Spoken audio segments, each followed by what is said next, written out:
Hey everybody, it's Chris, And and Chris.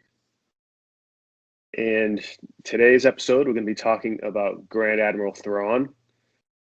He, Or as he's originally called, Mithr Mithranuarudo. yeah, I can't say it. What he said. Mithranuarudo. Although he was born as Kibiranuarudo. Oh yeah, and then he was adopted. Yes. English/basic is not his given language, as you can guess from those crazy names. Yeah, But if you've been watching The Mandalorian, you might recognize that in Rosario Dawson Ahsoka's episode, she's on the hunt for some mysterious Grand Admiral Thrawn dude. Now tell me, where is your master? Where is Grand Admiral Thrawn? So we are going to talk about who that is and why he's important and what might come into the future of the character. So yeah. Um First things first, Thrawn, which is like I guess the anglicized version of his name, is a Chiss. Blue skin, red eyes, alien looking, very alien. They're from the planet Scylla, whatever it is. Basically, he's from the unknown regions, which are the fuzzy, unexplored areas at the edge of the galaxy. so where Exegol is. Yeah, near Exegol and stuff. Not necessarily like related to Exegol, but the same idea. So he is. So his species is kind of like a legend or a myth kind of thing to the rest of the galaxy, but they have their whole empire. So they're like a force on their own, The Chiss Ascendancy, right? just ascendancy, which is Ascendancy. a creepy name. But yeah, so Thrawn is a military leader in the Navy of the Chiss Ascendancy, and he's sent on a mission to basically scout out / spy on the Galactic Republic, eventually the Empire, to see if they could become future allies of the Chiss, which is basically when we meet him. So yeah, although most of his story seems in the current canons is in the period between the prequels and the original trilogy. He shows up as early as the Clone Wars, where we see him on a mission with Anakin and Padme, which is an interesting little side note. You know, he knew Anakin. Yeah. He eventually knows Vader. He's one of the few people that can kind of piece together that they're the same person. Like, Yeah. as far as we know, it's pretty much just the Emperor, obviously, Thrawn, Tarkin, Obi-Wan. and Obi-Wan. And that's basically about it that know that Vader's true identity. Oh, and Ahsoka. Yeah, eventually. Yeah, she finds that out. So they've written several books about Thrawn.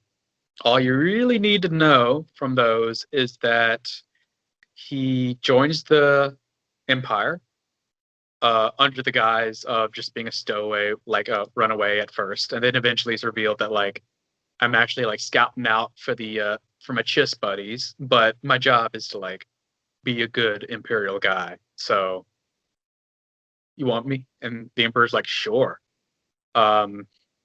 Eventually he becomes Grand Admiral, which is a fancy title that the Emperor literally makes up for him, which I guess is cool. And he has an Imperial buddy named Eli Vanto, which last we saw of him, he was on a kind of a cultural exchange program. Thrawn's over with the Empire, Vanto's over with the Chiss. So they're doing their own thing, yada yada, adventures, fun, wonder. Don't really need to know too many details until he shows up in Star Wars Rebels. Yeah, so he's pulled in by Governor Price on Lothal to help with the rebel uprising, which is the main rebels cast, the Ghost Crew, um, and he goes through and they have their back and forths, and um, eventually he ends up building the TIE Defender program, Yeah, that's which his big pet project, which is basically TIE fighters with shields that are fancy. and I mean, it's like an obvious idea, but he's the only one to think of it, apparently. So, but his program gets scrapped because the rebels end up blowing up the factory fuel tanks, and the Emperor decides that he wants to go with Krennic's Death Star. So, which I guess the question is if Thrawn's idea had won, would the rebels have been able to defeat it? But I guess that's a moot point because they took him out before it could start. So, yep, Thrawn and the rebels crew have many fun adventures, which eventually end with Thrawn and Ezra, main character of Rebels, or the mainish character, yeah. getting lost in hyperspace with a bunch of space whales. So, Pergil. yeah, we'll just gloss over that a little bit. If you want some more info, go look into the Star Wars Rebels. But some space whales take them off in some unknown section of the galaxy. So his character is missing right now. But it seems like maybe he's back in Mandalorian, which is why Ahsoka's looking for him. Ahsoka Yeah. might be looking for him and Ezra because she's buddies with him. We don't know the details yet, but we will find out soon. But so that's just like broad strokes his story. Going more into his character, he's a kind of a cool, calculating, very smart, strategic kind of guy. He's not hot-tempered at all. He's kind of like a military Sherlock Holmes. Yeah, he's like a military Sherlock Holmes. Actually, the actor was actually in the Benedict Cumberbatch Sherlock Holmes. Oh. He's voiced by Mads Mikkelsen's brother, which is something Mikkelsen. I forget his name. Lars. Lars Mikkelsen, yes. Yeah. Who, if you remember the episode with the library guy, that has all the blackmail and Magnus, something like that was his name. I didn't see it. He was in Sherlock. So it's a pretty good comparison. One interesting facet about him, though, is that he uses different cultures' art to analyze their military tactics. Like, for example, he'll look at a piece of art that some culture has done and he'll see like, oh, they're like not very brave. So if we attack, they might surrender. Well, on the flip side, be like, oh, these people are like going to fight to the last. So like, we should figure out some other way to take them down, So yeah, he's good at finding people's weaknesses and exploiting them. Yeah, we mentioned Eli Vanto as one of his known associates. Yep, they went to the Imperial Academy together. Yeah, Eli Vanto was like an actual cadet, and Thrawn was this like 40-something-year-old man, but since he's an alien, doesn't even know English/basic. He goes in with all the other kids. Yeah, Eli starts out as his interpreter. Yeah. And then they just kind of become friends after a while. And Thrawn also has a bodyguard/assassin known as Rukh, Rukh. Oh yeah, he shows up in Rebels. He has a smaller role in Rebels, mostly just like a grunt. But we're going to go into his old Legends stories and where he has a bigger part. Yes. So it looks like this Grand Admiral Thrawn is going to be a big part of Ahsoka's live-action TV show. Seems like her main thrust is going to be hunting down Thrawn. So we're going to be seeing more of him in the future, because he was absent basically during the entire original trilogy, but he is alive. Yeah, Presumably. couldn't get away from the space whales. Yeah, his darn space whales. There's a lot of excitement about Thrawn coming back into the canon, because Thrawn was one of the first and biggest characters to show up outside of the movies back in the 90s. I would say he was probably the best character to come out of the expanded universe. Yeah, one of the best. Absolutely. So in 1991, Timothy Zahn wrote a trilogy of books called the Thrawn Trilogy: Heir to the Empire, Dark Force Rising, and The Last Command, which at the time served as kind of an unofficial but kind of official episodes 7, 8, and 9. So they feature Luke, Leia, Lando, Han, Chewie, the whole shebang. Also the introduction of Mara Jade, which eventually becomes Luke's wife. The birth of Han and Leia's twin kids, Jaina and Jason. And yeah. So at this point, we find Grand Admiral Thrawn is introduced as he was off on some faraway mission, which is why you don't see him in the original trilogy, but he was still an active member of the Empire. And he's like, I want my Empire back. Let's do it. So he and his second in command, an Admiral Pellaeon, who I believe is mentioned in Star Wars Rebels, but we don't really see much of him. But he might come into play with these new Ahsoka stories. Because Pellaeon, even after the end of Thrawn, Pellaeon is still a player in these old legends. They're not in the continuity of the new movies of the Disney stuff, but Disney is still drawing from some of this stuff, which is why we're bringing it up. Yeah, so Thrawn and Pellaeon, they basically find a... So this is also before the prequels came out. Didn't quite know what the Clone Wars were yet. Kind of making it up. So they find a crazy Jedi clone named Joruus C'baoth. Or C'baoth. I think it's pronounced C'baoth. He's just this crazy Jedi dude who is literally insane.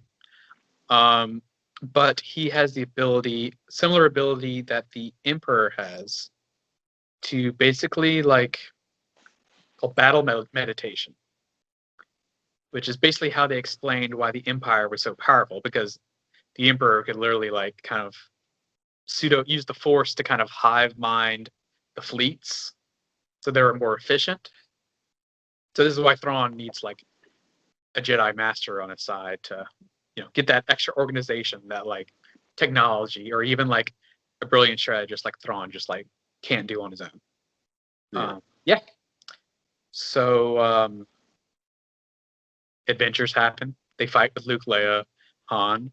Eventually we're introduced to a few more characters. Talon Card, which is a Lord of the Smugglers kind of strange character. And then we meet Mara Jade, who is a former secret spy for the Emperor, and now she's all sad because the Emperor's dead and she wants to kill Luke. Whatever, we'll go into her later. So Thrawn, eventually we find out that he has control of the Nogri, which, along with Rook, which we met in the Star Wars Rebels continuity, they were Vader's bodyguards that, again, we never knew about. Just kind of pulled out of their butts, but Vader had bodyguards. Anyway, his plan is to have a big navy and fight the New Republic. And in the first book, he loses. Wah, wah, wah. Second book, more stuff happens. We find out, so the crazy clone guy, C'baoth, he wants to train Luke, Leia, and Leia's kids, because she's pregnant with the twins at this point, in the ways of the Force, because he's insane, but doesn't know he's insane. So he's like, I'm a master. I got to have students. Yeah. So the second book kind of deals with Thrawn finds this abandoned giant navy that he's going to use to destroy the New Republic. But yeah, crazy stuff happens. He gets a bunch of ships.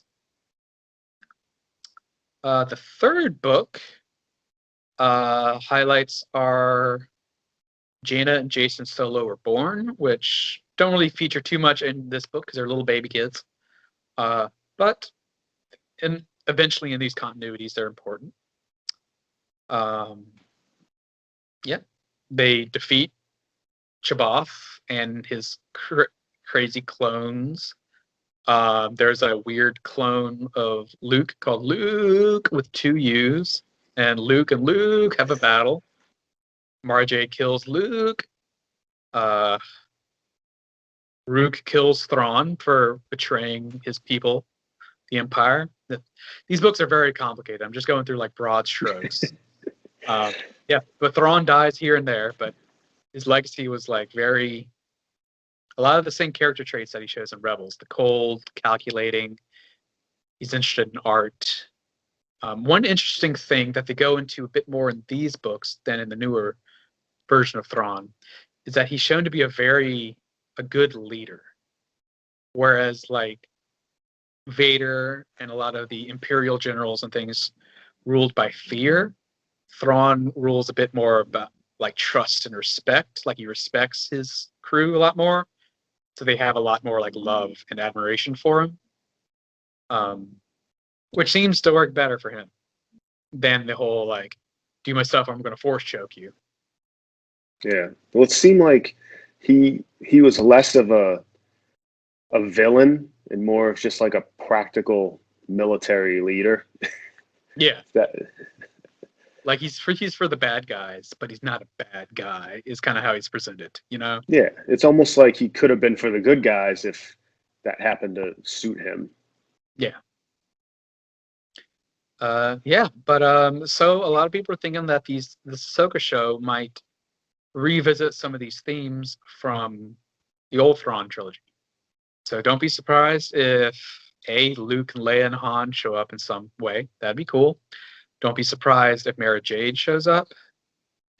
Also, don't be surprised if there's a weird, perhaps it's a clone of the Emperor, like kind of like the Exegol clone, just like an early version of him. Maybe that's how they bring in Chaboth. Yeah, so some of these things might factor into the future of the character. Yeah, something to think about. Yeah. But yeah, he's a fan favorite character. Looks like we're going to be seeing more of him. Fun to think about who's going to play him, because even though like his voice actor is a known actor, he could play him. He's got that kind of like Benedict Cumberbatch kind of like like fancy, cold British man, too smart for his own good going on. So.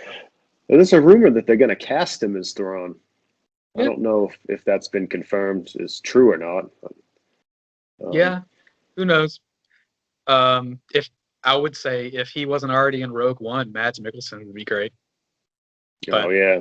He's already shown up in the movie, so I can't use him. But his brother's already doing the role, so. And he was very good in that episode of Sherlock, I remember. And a few other things he's been in. So he's my vote right now. Yeah, I'd take him. Yeah. If you want to learn more details about Thrawn, check out the Legends books. Also by Timothy Zahn. They brought him back. The guy that wrote the character originally, they brought him back to revisit the character in the new canon. So, which is very interesting. So it's straight from the horse's mouth. So you can't make any you can't make really any complaints that it's not true to the original character because the same guy wrote him. So he's pretty true to the original character. I think so. Also, check out Star Wars Rebels if you haven't already. That's the majority of his canon is in there. Yeah, and the new trilogy books.